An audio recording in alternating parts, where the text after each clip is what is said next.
세계 최강이었던 중국과 맞짱 떴던 고구려와 발의 이야기입니다. 사실 중국은 지금도 세계 G2 국가죠. 그런데 과거에는 더 했습니다. 과거에 중국의 위세는 훨씬 더 컸었습니다. 그런 중국과 맞짱을 떴던 고구려와 발해. 고구려와 발해가 중국을 상대로 어떻게 맞짱을 떴는지 같이 한번 살펴보겠습니다. 첫 번째 맞짱은 고구려와 수나라의 대결이었습니다. 수나라는 중국을 통일했던 왕조입니다. 두 번째로 중국을 통일했던 왕조니까 이 수나라는 굉장히 강력한 나라라고 봐도 되겠죠. 수나라가 중국을 통일했으니까 주변 나라들은 다들 수나라에게 고개를 숙일 겁니다. 그런데 고구려는요? 고개를 숙이지 않죠. 그러니 수나라가 고구려에게 압력을 가합니다. 당시 수나라를 통일했던 사람이 수문제입니다. 근데 우리가 보통 나라를 통일하거나 나라를 새로 세운 사람에게는 태조나 고조라는 이름이 붙습니다. 그런데 이 수문제는 문제라는 이름이 붙었고, 그럼 문제가 아니라 무제라면 좀 어울리죠, 그렇죠? 그런데 무제가 아니라 문제입니다. 그럴 문자. 실제로는 수나라, 중국을 통일하고 새로운 왕조를 세우면서 이 왕조의 여러 가지 제도나 이런 것들을 잘 마련했던 뛰어난 군주였죠. 세계 역사를 바꾼 랭킹 100위라는 책이 있는데 그 책에서 아시아 인물은 7명밖에 없는데 그 중에 수문제가 들어갑니다. 그러니까 중국 역사에서는 굉장한 인물인 거죠. 수문제가 당시 고구려를 침략했었습니다. 수나라가 중국을 통일하고 나서 주변 나라들이 다 수나라에게 고개를 숙입니다. 그런데 고구려는 그렇지 않았죠. 수나라 입장에서는 고구려가 괘씸합니다. 그래서 수나라 당시 문제가 요수가 양자강보다 넓다고 생각하느냐. 요수라 그러면 요하라는 당시 중국과 고구려 사이에 있는 강입니다. 고구려가 진나라보다 인구가 많은 줄 아느냐. 당시 수나라는 남북주 시대의 남쪽에 있던 진나라를 제압하고 중국을 통일했거든요. 그러면서 고구려에게 나대지 말고 뻗대지 말고 빨리 와서 고개를 숙이고 조공을 바치고 중국 황제에게 아련을 구하라 이렇게 요구를 하는 거죠. 그런데 고구려는요 쉽사리 고개를 숙이지 않습니다. 고개를 숙이지 않는 것은 물론이고 고구려는 이 당시에 중국을 수나라를 선제 공격을 감행합니다. 당시 말가리 기병까지 앞세워서 1만의 군대를 이끌고 여기 요하라는 강을 넘어서 중국을 공략했습니다. 그리고 얼른 돌아왔어요. 그러니까 중국 입장에서도 가만히 있을 수 없죠. 수나라가 급히 30만의 군대를 모았습니다. 그래서 북경에서 시제 출발해서 여기 이렇게 군대를 이끌고 가죠. 30만의 군대를 급히 모으긴 했는데 전쟁에서는 무엇보다 중요한 게 보급입니다. 뒤에서 식량이나 무기를 조달해야 되는데 그런 보급 부대까지 꾸릴 형편이 되질 않았었던 거죠. 그래서 우선 30만의 군대에게 식량이나 무기를 각자 좀 들고 원정을 떠나게 합니다. 그런데 이 타이밍이 이제 막 여름이 시작될 쯤이었습니다. 이렇게 먼 길을 가는 게 얼마나 더웠겠어요, 그쵸? 굉장히 덥고 무더위에 게다가 장마까지 집니다. 비까지 와요. 그러니 이 길이 더더욱 멀고 힘들었을 겁니다. 병사들은 가면서 식량이나 무기를 버리면서 가는 거죠. 그러면서 사기는 사기대로 떨어질 것이며 또 가는 길에 그 무더위와 장마 때문에 전염병이 창궐합니다. 그래서 당시 한양의 양의 군사가 육류관을 나와서 이렇게 고구려 원정을 가는 길에 홍수를 만나고 군량 수송이 순조롭지 못하니까 군사들은 식량이 떨어지고 전염병이 번져서 결국 이 요하라는 강을 넘지 못한 채 대부분의 군사를 잃어버리게 됩니다. 그래서 어쩔 수 없이 고구려를 침략하지 못하고 되돌아와야 했던 거죠. 그런데 한편으로 이 당시에 수륙 양병 작전을 진행을 했었습니다. 바다로도 군대를 보낸 거죠. 바다로 수군을 보내었는데 이 수군이 이제 평양성을 공격하려고 했던 겁니다. 그런데 당시에 수군 역시도 주라우라는 사람이 배를 타고 평양성으로 쳐들어오고 있었는데 그만 태풍을 만난 겁니다. 그리고 그만 이 태풍을 만나서 바다에 그대로 가라앉아 버렸죠. 그러니 역시 고구려의 상륙조차 하지 못하고 패퇴하게 된 겁니다. 그 수나라가 40만의 군대를 이끌었지만 결국 고구려와 전쟁 한번 치르지 못하고 되돌아와야 했던 거죠. 고구려의 완벽한 승리였습니다. 이건 단지 운이 좋아서였을까요? 아니죠. 고구려의 영양왕이 철저하게 계산을 하고 있었던 겁니다. 장마가 질 때 그리고 태풍이 올 때 이때를 이제 수나라가 공격을 할 수 있도록 먼저 선제 공격을 감행해서 그 시기에 수나라가 군대를 일으키게 만들었던 거죠. 병법에서는 싸우지 않고 이기는 것이 가장 훌륭한 승리죠. 바로 그걸 고구려가 보여줬던 겁니다. 자, 그리고 나서 수문제는요. 이렇게 고구려 1차 원정을 감행하고 깨끗하게 포기합니다. 고구려는 결코 만만히 볼 나라가 아니구나 인정을 한 거죠. 그리고 돌아와서 이제 막 중국을 통일하고 들어섰던 이 수나라를 안정시키는데 몰두한 겁니다. 그랬기 때문에 수문제라는 이름을 얻을 수 있었던 거죠. 그런데 이 수문제의 아들 수양제는 달랐습니다. 이 수양제는 이름이 양자가 들어가 있죠.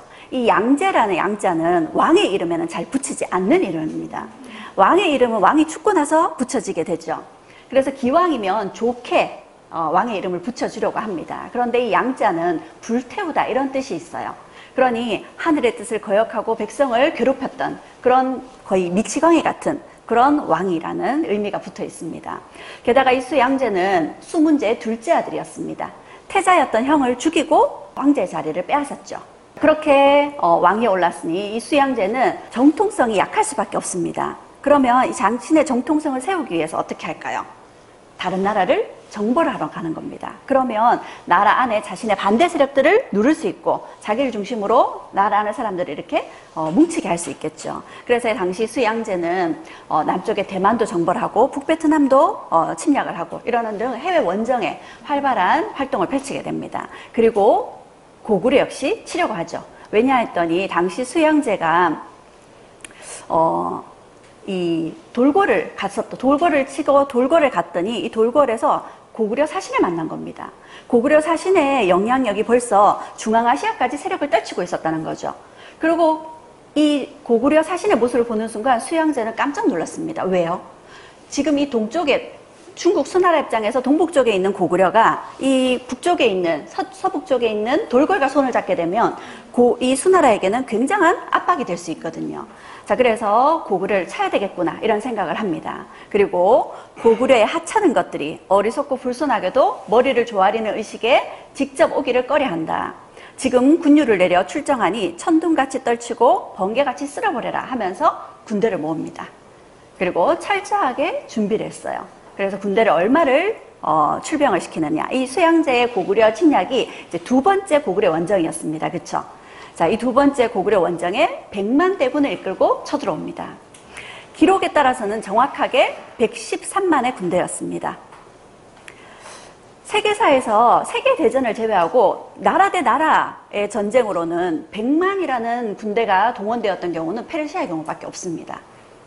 나폴레옹도 러시아 원정을 갈 때 유럽 전체 군대를 이끌고 60만을 이끌고 갔었거든요. 그러니 이 100만이라는 숫자는 세계사에서도 찾아보기 쉽지 않은 어마어마한 숫자입니다. 당시에 이 113만의 군대가 출병을 하는데 일진이 출발하고 그 다음 부대가 열을 이어서 따라가겠죠. 이들이 모두 출발하는 데만 40일이 걸렸다고 합니다. 어마어마한 군대였죠. 자, 이렇게 수나라의 113만의 군대가 고구려를 쳐들어왔습니다.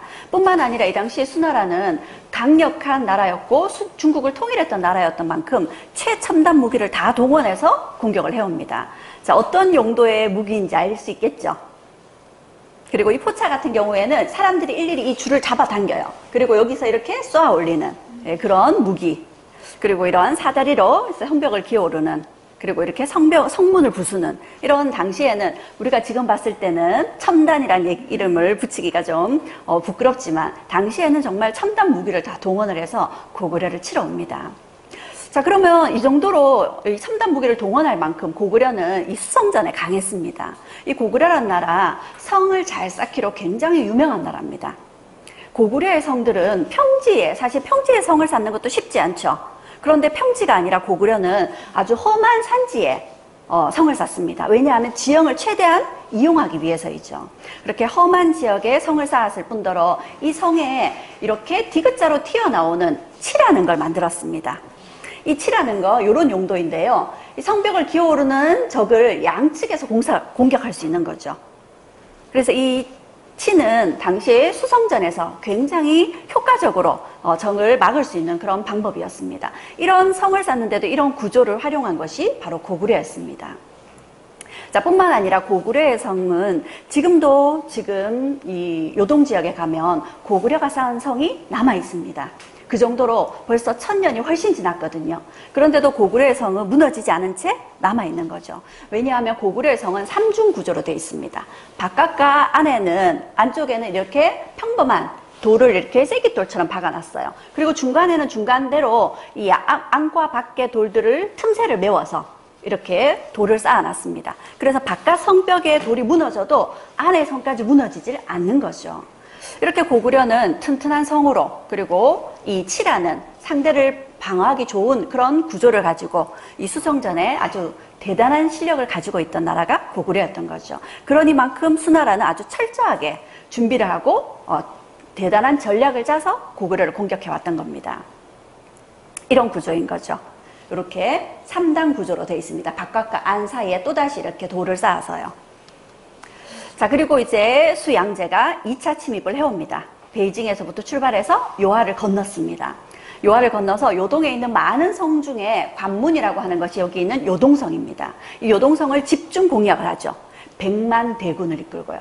아무리 요동성이 크고 견고한 성이라고 하더라도 이 100만 대군을 상대하기가 쉽지 않을 겁니다.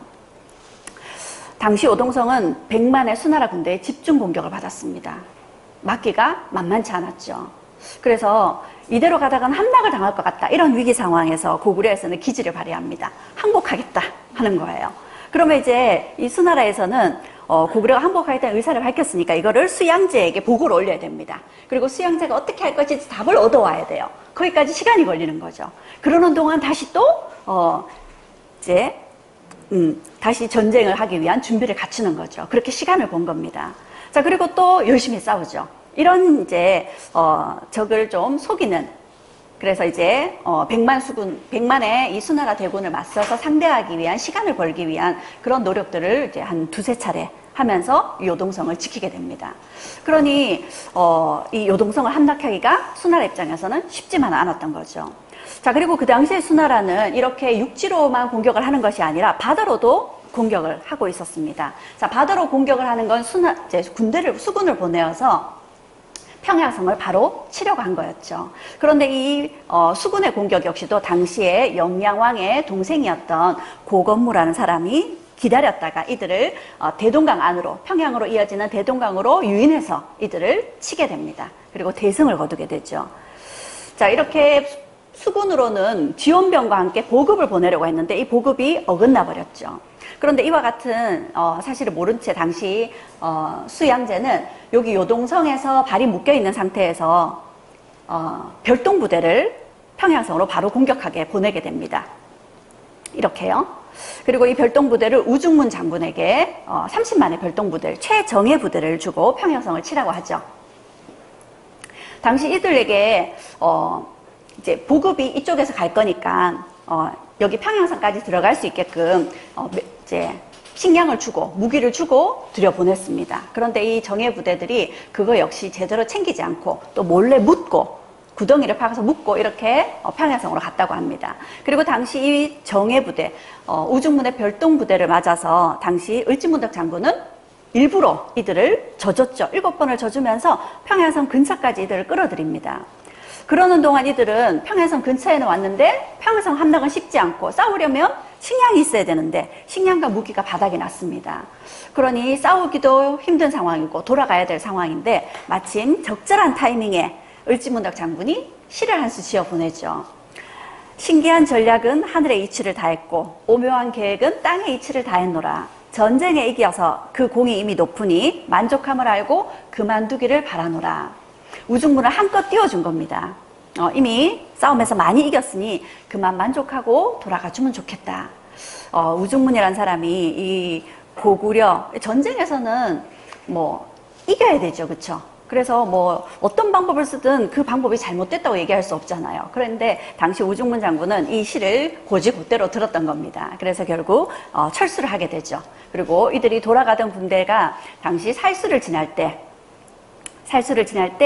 수공작전을 펼친 겁니다. 그래서 결국 30만의 별동 부대 중에 살아 돌아간 이가, 정확하게는 30만 5천이었는데 살아 돌아간 이가 2,700여 명에 불과했다고 합니다. 채 1%도 살아 돌아가지 못했던 거죠. 그야말로 대승입니다. 우리 역사상 최고의 승리였던 거죠.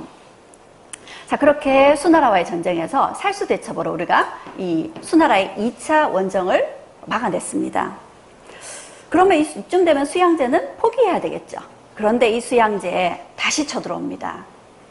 가히 양제라는 이름이 붙을 만하죠. 612년에 쳐들어왔는데 그 다음에 613년에 또 쳐들어왔습니다. 그리고 또 역시 요동성을 집중 공략합니다. 요동성은 그전에도 2차 침입 때도 100만 대군에 맞서서 싸웠습니다. 그러니 요동성은 그 견고함이 많이 떨어졌을 거고 요동성에 있는 고구려 군사들은 많이 지쳐 있겠죠. 이런 요동성을 함락시키기 위해서 당시 수나라는 이런 작전을 씁니다. 요동성이 쉽게 함락되지 않자 수나라는 어량대도를 건설했습니다. 이 어량대도라는 건 주머니에다가 모래를 가득 담아요. 그리고 그걸 막 쌓습니다. 산처럼 주머니에 모래를 담아서 쌓아서 여기에 있는 이런 이제 첨단 무기들을 거기에 기대어서 이제 공격하게 하는 거죠. 자, 이렇게 어량대도를 만들어서 공략하자 요동성은 또다시 함락의 위기에 빠지게 됩니다.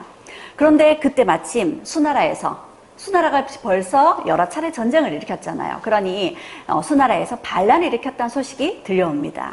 그러니 수양제는 더 이상 요동성을 공격할 수가 없게 됐죠. 결국 군대를 돌려야 했습니다. 자, 그렇게 수나라의 3차 침입도 결국 되돌아가게 됐죠. 자, 그런데 수나라 그 다음 해에 수양제는 또 쳐들어왔습니다. 614년이었죠. 이때는 수양제가 여기에 수군을 보내어서 비사성을 함락하고 바로 평양성으로 진격하는 한편, 그리고 또다시 육지로 이렇게 요동성을 공략하려고 옵니다. 그런데 이쯤 되면 이제 수나라 병사들도 이 전쟁이 언제 끝날지도 모르겠고요. 이 먼 길을 또 고구려를 치겠다고 원정을 가야 될까요?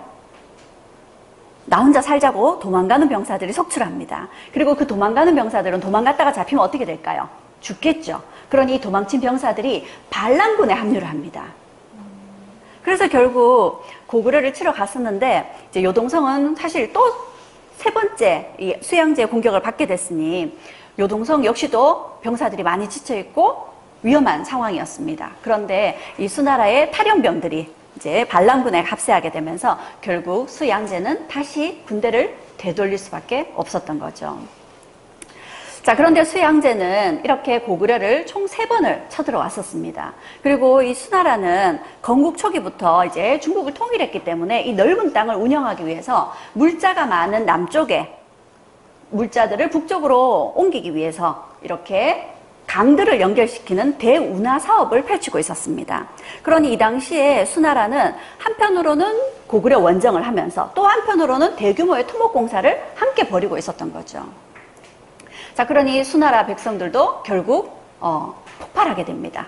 그런데 수양제는 당시 이 운하 공사가 잘 진척되고 있는지를 이렇게 확인해야 되겠죠. 그래서 당시 강남 지역에서 이 수나라 양제를 위해서 5층의 용선이 만들어졌다 하고 이제 보내오자 이거를 타고 대운하 공사가 잘 진행이 됐는지를 이렇게 순시를 갑니다. 거의 유랑을 하고 있는 거죠. 그러는 동안 반란은 전국으로 확산됩니다. 결국 수양제는 당시 당나라를 세웠던 이연이란 사람에 의해서 왕위에서 황제 자리에서 끌어내려지고 결국 살해당합니다. 결국 수나라는 중국을 통일한 지 30년 만에 망하고 말았습니다. 당시 기록에는 수나라 양제가 요동에서 일을 벌이다 천하를 잃었다 이렇게 기록하고 있습니다. 수나라가 망하게 된 거, 수양제가 몰락하게 된 거 누구 때문인가요? 고구려 때문이죠. 자, 이렇게 고구려는 수나라와 맞짱을 떠서 수나라의 공격을 막아냈었습니다.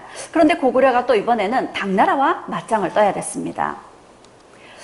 당시 영유왕은 당나라와의 전쟁을 피하고자 했습니다. 그런데 대망리지에 오른 영계소문은 생각이 좀 달랐습니다. 영계소문은 당나라와 전쟁을 피할 수 없다라고 생각한 거죠. 그래서 영계소문이 자신을 제거하려 했던 영유왕에게 반격을 가하게 됩니다. 그래서 궁궐로 달려와서 왕을 시해하고 왕의 시신을 토막을 내어서 버렸다고 하죠. 그리고 영계소문이 권력을 집니다. 그리고 보장왕을 왕위에 앉히게 되죠. 영계소문이 이제 권력을 잡았으니 당과의 전쟁은 피할 수 없게 됐습니다. 당태종이 영계소문이 쿠데타를 일으켰다. 그걸 명분으로 해서 그걸 트집 잡아서 고구려 원정에 나서게 됩니다. 이 당태종이라는 사람은 제가 중국의 황제 이야기를 하면서 얘기했던 제가 성군으로 꼽았던 인물이기도 합니다. 그런데 당태종의 고구려 원정이 당태종의 업적에서는 거의 유일한 오점 중에 하나로 남게 되죠. 당시 당나라는 수나라보다 더 크게 성장했던 나라입니다. 초록색이 수나라, 그리고 보라색이 당나라 영역이거든요. 자, 이 당나라가 고구려를 쳐들어옵니다. 역시 첨단 무기를 다 동원해 왔습니다. 철저하게 준비를 했죠. 그리고 당나라 입장에서는 수나라 사례를 충분히 경험 삼아 했을 겁니다. 그래서 수나라의 실패를 디딤돌 삼아서 철저하게 준비를 했습니다. 그리고 당시 당나라 입장에서는 수나라도 그렇지만 이들은 중국을 통일했던 나라들입니다. 고구려를 꺾지 않으면 자신들이 세상의 중심이라는, 자신들이 이 패자라는 생각을 갖지 못한다는 그런 생각에서 어떻게든 고구려를 정벌하고자 하죠.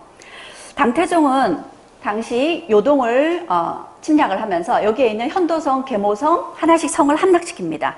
그리고 성들이 무너지기 시작하고 결국 요동성도 함락이 돼버립니다. 우리가 알다시피 마지막 남은 성 안시성이 있었죠. 당태종이 염두에 두지 못했던 것이 바로 안시성과 양만춘 장군이었습니다. 안시성은 이렇게 보시다시피 정말 험준한 지형의 요새 중에 요새로 만들어진 성입니다. 하지만 요동성만큼 큰 성은 아니었습니다. 이 요동성을 함락시키기가 쉽지 않았죠. 왜냐하면 이 요동성의 요새도 이 지형도 쉽지 않았지만 관과 민이 함께 똘똘 뭉쳐서 당나라군에 맞섰기 때문에요. 그래서 이 요동성을 요동성이 아니라 안시성을 함락시키지 못해서 결국 당태종은 50만의 사람들을 동원시켜서 안시성보다 더 높게 흑산을 쌓았습니다. 무려 60일에 걸쳐서. 근데 영화 안시성 다 보셨죠? 이 영화 안시성에서 나왔던 것처럼 결국 이 힘들게 쌓은 토산이 무너집니다. 그리고 그 토산마저도 고구려 군대가 점령을 해버리게 되죠. 그래서 결국 당태종은 군대를 돌릴 수밖에 없었습니다. 왜냐하면 곧 겨울이 시작되려 하고 있었고요. 식량도 바닥을 보이고 있었거든요. 그래서 어쩔 수 없이 군대를 돌립니다. 근데 군대를 돌리면서도 당태종이 정말 중국에서는 존경받는 황제답게 양만춘 장군에게, 어떻게 보면 양만춘 장군이, 안시성의 양만춘 장군이 자신에게 굴욕을 안겨준 적장이잖아요. 그런데 적장이지만 상당히 잘 싸웠다 해서 비단 100피를 선물로 하사해주고 갔답니다. 그리고 양만춘 장군 역시도 당태종을 예를 갖추어서 보내드렸다고 하죠. 추격하지 않고. 자, 그렇게 안시성을 함락시키지 못한 채 당태종은 발길을 돌려야 했습니다. 그런데 돌아가는 길이 만만치 않았습니다. 당시 이 안시성을 지원해 보내려고 고구려에서 15만의 군대를 보냈는데 이 15만의 군대는 당나라 당태종의 군대에게 패했습니다. 그런데 남은 고구려의 이 당태종의 군대에게 함락됐던 성들이 다시 탈환을 하게 되면서 당태종을 추격하는 거죠. 그러니 당태종 왔던 길이 아니라 엉뚱한 길로 다시 돌아가야 됐었습니다. 요택이라는 길로 돌아가야 됐는데 이 지역이 늪지대입니다. 그래서 여기를 벗어나려면 주위에 있는 갈대를 다 꺾어서 그걸로 늪을 메워가면서 건너야 했던 거죠. 그 추운 겨울에 늪에 빠져서 병사들이 죽어나갑니다.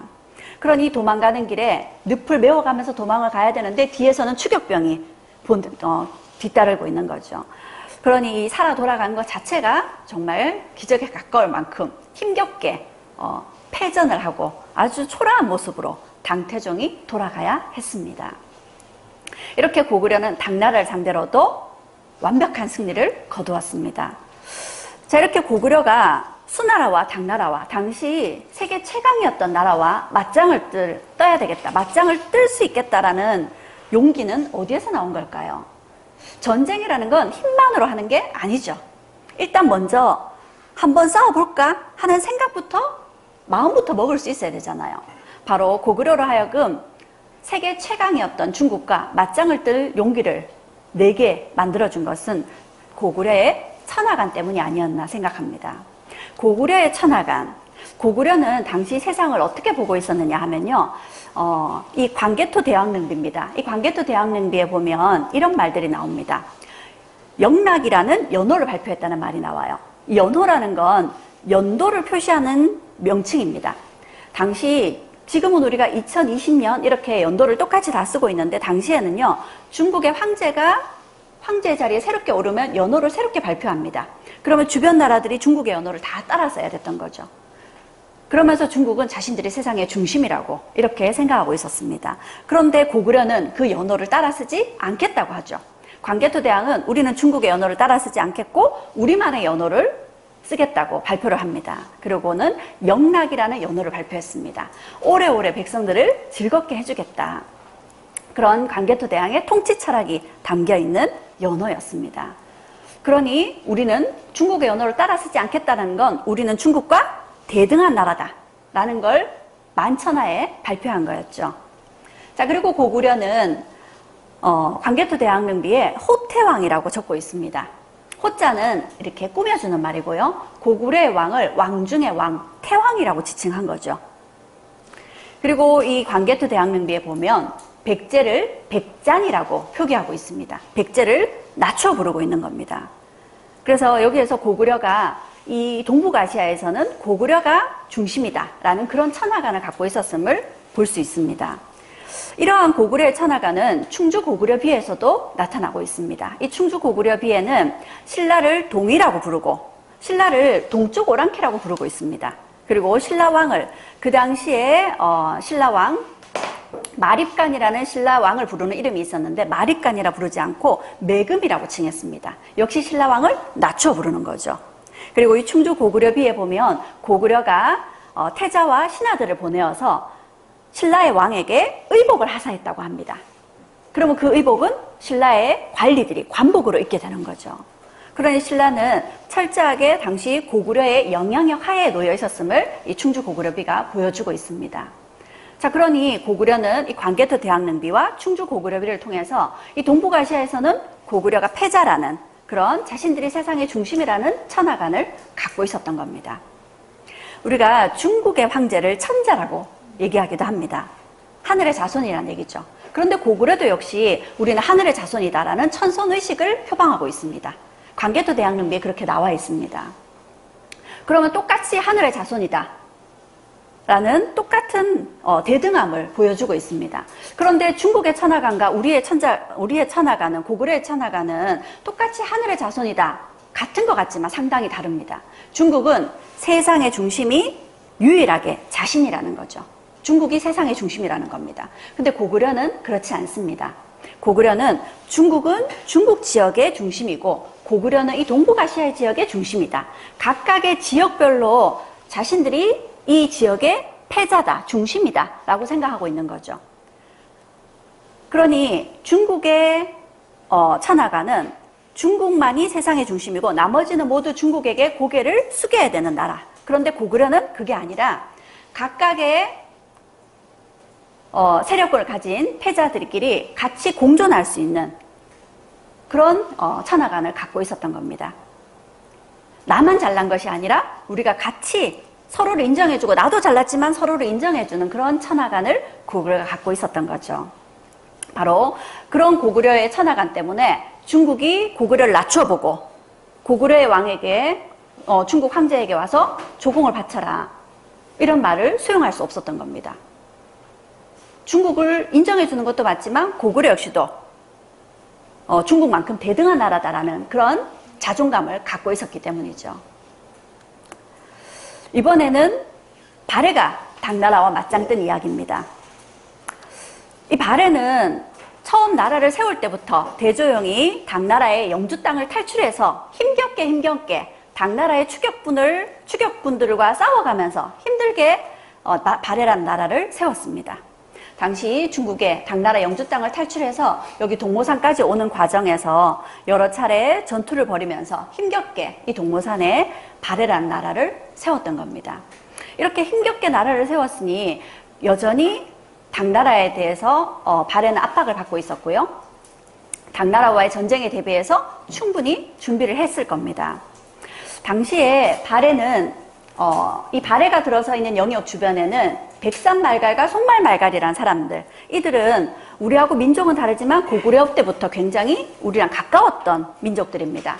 여기 백산말갈은 백두산 인근에 있는 말갈인이다 송말말갈은 송화강 인근의 말갈인들이다. 이런 뜻이거든요. 그래서 이들은 고구려하고 가까웠는데 여기에 있는 흑수말갈, 현경강 주변에 있는 이 흑수말갈들은 고구려하고 가깝게 지낼 때도 있었고 고구려하고 척을 질 때도 있었습니다. 근데 이 당시 발해 때는 흑수말갈이 이들은 주로 목축을 하죠. 그러니까 이들은 필요한 물자나 선진 문물들을 당시 발해를 통해서 이렇게 당과 이제 교류를 했었습니다. 그런데 이들이 어느 날부터 흑수말갈이 당과 직접 교류를 갖고 있는 겁니다. 그 말은 흑수말갈이 당과 손을 잡았다는 얘기가 되는 거죠. 그럼 당나라 입장에서는 당나라가 과거에도 고구려를 공격했었던 적이 있죠. 혼자만의 힘으로는 고구려를 꺾을 수 없었습니다. 당나라가 고구려를 꺾었던 거, 고구려를 멸망시켰던 건 신라와 나당 동맹으로 고구려를 꺾을 수 있었던 거죠. 그러니 당나라가 지금 흑수말갈을 움직여서 양쪽으로 발해를 압박하고자 하는 거다라고 볼 수 있겠죠. 당시 발해의 대조영의 아들이었던 무왕이 이걸 눈치채게 됩니다. 흑수말갈이 처음에는 우리를 통해서 당나라와 통하였다. 그런데 지금 당나라에 관리를 요청하면서 우리에게는 알리지 않고 있으니 이는 당나라와 함께 앞뒤에서 우리를 공격하려는 것이다. 그러니 어떻게 해야 될까요? 당시 무왕은 승부수를 띄웁니다. 흑수말갈이 당이 양쪽에서 압박을 한다면 우리가 먼저 움직여야 되겠다는 거죠. 그래서 군사를 거느리고 흑수말갈을 먼저 선제 공격을 감행합니다. 흑수말갈을 먼저 선제 공격을 감행하고 그리고 연이어서 당시 바다를 건너 여기 덩저우를 칩니다. 여기 이 지역은 당나라의 수군이 밀집되어 있는 지역입니다. 과거에 당나라도 수나라도 고구려를 쳤을 때 육지로도 공격을 하고 바다로도 공격을 했었죠. 그때마다 수군의 거점이 있는 지역이 이 지역이었습니다. 그러니 이들이 움직이기 전에 먼저 이곳을 친 거죠. 수군의 거점이 있는 곳을. 그래서 당시 덩저우를 공격해서 덩저우 지역의 등주 지역의 자사 위준을 죽이고 이 지역을 초토화시키게 되죠. 선제 공격이 큰 성과를 가져왔습니다. 당나라는 예상치 못했던 발해의 선제 공격을 받았고요. 이때 발해의 공격은 우리 역사상 최초의 원정이었습니다. 어차피 전쟁을 피할 수 없다면 이 전쟁을 승리로 가져가기 위해서 과감하게 선제 공격을 했던 겁니다. 당시 당을 상대로. 발해는요. 세워진 지 얼마 되지 않는 나라였던 상황이죠. 자, 그러자 당나라는 갑작스러운 발해의 공격에 당황합니다. 그리고 발해가 공격을 해왔으니 당나라도 움직여야 되겠죠. 그래서 당나라는 김사란을 시켜서 김사란을 신라로 보내어서 신라에게 10만의 군대를 움직여서 발해의 남쪽을 공격하게 합니다. 그리고 이 당시에는 신라가 사실 당나라와 나당 전쟁을 치르는 동안 사이가 조금 애매모호하게 됐습니다. 자, 그러자 이때 신라 입장에서는 당과 다시 좋은 관계로 만들 수 있는 좋은 기회였기 때문에 신라가 10만의 군대를 움직이게 됩니다. 그리고 이때 당나라에서는 콕 집어서 신라 10만의 군대를 이끌고 갈 장수로 콕 집어서 김유신 장군의 손자를 지명합니다. 그리고는 발해 남쪽을 공격하려 한 거죠. 그리고 신라가 10만의 군대를 움직여서 발해 남쪽을 공략을 했습니다. 그런데 당시 발해 남쪽을 공략하는 길에 눈이 많이 쌓여서 산길이 험해졌고 그리고 병사들이 이 원정을 가는 길에 죽게 되어서 결국 발해와 제대로 싸워보지 못하고 신라는 또 군사를 돌려야 했습니다. 이건 어떻게 보면 운이 좋았다고도 볼 수 있겠습니다. 자, 그리고 연이어서 발해는 다시 이번에는 영주를 지나서 여기 마도산을 공격합니다. 그리고 이 마도산 공격에서 역시 발해가 생각지 못했던 준비도 채 되지 않은 상태에서 이쪽을 공격해서 중국의 기록에는 6천 내지 10,000명이 희생되었다 할 정도로 승리를 거두게 됩니다. 이렇게 바다로도 육지로도 발해가 공격을 해오니 당나라 입장에서는 막는데 이 발해의 공격을 막는데 급급해야 됐습니다. 여기 마도산을 넘어오게 되면 만리장성이게 되거든요. 자, 그래서 당나라는 일단 발해의 공격을 막기 위해서 이 마도산에 있는 많은 돌들로 급하게 성을 쌓아서 발해의 공격을 막아냈다고 합니다. 이렇게 발해는 당나라의 위협을 받으면서 힘겹게 나라를 세웠던 나라고 그리고 나라를 세운 지 얼마 되지 않은 상황에서 발해를 위협하는 당나라의 그런 압박에 선제공격이라는 굉장히 적극적인 방법을 채택해서 당나라에 맞섰던 거죠. 발해는 당시 어떻게 이렇게 맞짱을 뜰 용기를 냈을까요? 바로 발해는 고구려를 계승했다는 그런 의식을 갖고 있었기 때문이죠. 그 말은 고구려와 같은 천손의식을, 고구려와 같은 천하관을 이들도 가지고 있었기 때문일 겁니다. 자, 이렇게 우리 역사에서 당시 최강이었던 중국과 맞짱을 떴던 고구려와 발해 이야기를 함께 해봤습니다. 지나간 역사가 현재 어떤 영향이 있을까? 이렇게 생각하는 경우들이 많지만, 그리고 이 역사가 지금의 내 삶에 어떤 영향을 줄 수 있을까? 이렇게 생각할 수 있을 텐데, 저는 역사가 무엇보다 큰 힘을 가지는 건 보여지는 힘이 아니라 보이지 않는 힘이 지금 우리에게도 흐르고 있기 때문이 아닌가 이렇게 생각을 합니다. 당시에 고구려나 발해는 중국보다 더 훌륭한 나라다, 중국보다 더 큰 나라다 하고 중국을 낮춰본 것이 아니라 자신들도 중국 못지않은 그런 나라다라는 의식을 갖고 있었습니다. 대등한 의식을 갖고 있었죠. 하지만 중국은 달랐습니다. 중국은 자신들만이 세상의 중심이다, 이런 의식을 갖고 있었죠. 그러니 어떻게 보면 중국 입장에서 수나라와 당나라가 고구려와 전쟁을 하고 발해와 전쟁을 했던 것은 자신들의 자존심을 건 전쟁이었습니다. 그런데 고구려가, 발해가 중국과 맞섰던 전쟁은 고구려와 발해도 중국과 대등한 천하관을 가졌다는 그런 자존감을 지키기 위한 전쟁이 아니었나 싶습니다. 자존심을 건 싸움을 했기 때문에 중국은 졌지 않을까. 우리 고구려와 발해는 자존감을 건 싸움을 했기 때문에 힘든 전쟁이었지만 승리할 수 있지 않았을까. 그렇게 보여집니다. 발해가 이렇게 고구려를 계승하고 있다는 걸 어디서 알 수 있냐면요. 발해의 무왕에 대한 기록에 고구려의 옛터전을 수복하고 부여의 풍속을 소유하게 되었다. 고구려의 옛터전과 고구려와 부여와 고구려를 이은 그런 풍속을 유지하고 있다. 이런 글에서도 알 수 있고요. 그리고 일본에 보낸 국서에 문왕이 스스로를 고려국왕이라고 칭하고 있습니다. 발해국왕 대흠무 이렇게 적어야 되는데 고려국왕 대흠무 이렇게 적고 있습니다. 고려라는 말은 고구려와 같은 말이라고 보시면 됩니다. 그래서 발해의 왕이 스스로를 고려왕이라고 칭하고 있었다는 거죠. 고구려왕이라고 칭하고 있었던 거죠. 자, 그리고 문왕 때에 문왕의 딸, 문왕의 정위호 공주의 비석에 이렇게 황상이라는 표현이 나오고 있습니다. 황상은 황제와 같은 급의 표현이죠. 발해도 역시 중국과 대등한 그런 나라임을 보이고 있었다는 것을 볼 수 있습니다. 그리고 무왕의 아들이었던 문왕이 왕에 오르면서 대흥이라는 연호를 발표하게 됩니다. 역시 중국과 대등함을 보이고 있는 발해의 기록입니다. 자, 그렇게 고구려와 발해가 당시 최강이었던 중국과 맞짱을 뜰 수 있었던 건 고구려의 천하관, 그리고 발해 역시도 그 천하관을 계승하고 있는 그런 의식이 있었기 때문에 중국과 감히 맞짱을 뜰 수 있었던 것 같습니다.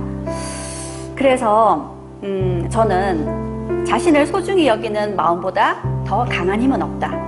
발해와 고구려가 중국과 맞짱을 떠서 승리할 수 있었던 것은 자존감을 걸고 한 싸움이었기 때문에 승리할 수 있지 않았을까. 그래서 우리의 자존감도 좀 우리가 생각하는 것보다 더 큰 힘을 발휘할 수 있을 것이니 그런 나의 자존감을 좀 소중히 여기는 마음을 가지셨으면 합니다. 경청해 주셔서 감사합니다.